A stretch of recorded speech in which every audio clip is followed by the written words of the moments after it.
ఈ శరీరాశలు, నేత్రాశలు, జీవపు డంబాన్ని విడిచిపెట్టి ఈ లోక సంబంధమైన దురాశలన్నీ కూడా విడిచిపెట్టి ప్రభువు కావాలి, ప్రభు రాజ్యం కావాలి, మాకు ప్రభు ఆత్మ కావాలి, ప్రభు శరీరంలో, ప్రభు రక్తంలో మేము పాలు పంచుకోవాలి, ప్రభుతోనే మా జీవితం గడపాలని ఆశపడి ఇక్కడికి వచ్చారు. ఆశగొన్న ప్రాణములను మీరు తృప్తిపరచండి ప్రభా. ఈ ప్రకృతి సాక్షిగా, ఈ నీటి సాక్షిగా, ఇదిగో తండ్రి, ఈ నీళ్ళల్లో మీరు చెప్పినట్లుగా మీరు కూడా ఈ భూమి మీద యోర్దాను నదిలో పొందినట్లుగా వారు బాప్తిస్వం తీసుకోబోతుండగా పరిశుద్ధాత్మతో నింపండి.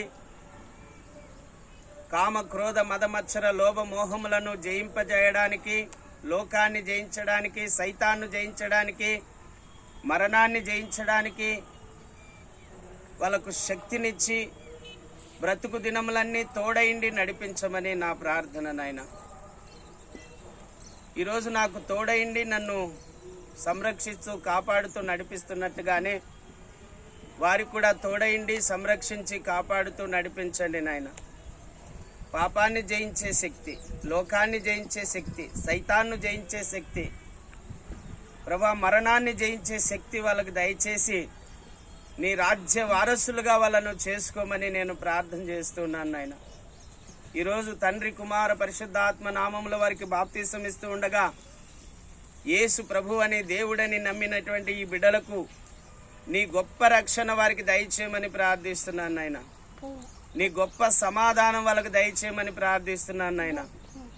ఈరోజు నీళ్ళల్లో దిగి బాప్తిసం తీసుకుంటూ ఉండగా జన్మ పాపము, కర్మ పాపము, తరతరాల శాపమును కొట్టివేసి నీ రక్తములో వాళ్ళను కడిగి పరిశుద్ధపరచమని ప్రార్థిస్తున్నాను నాయన.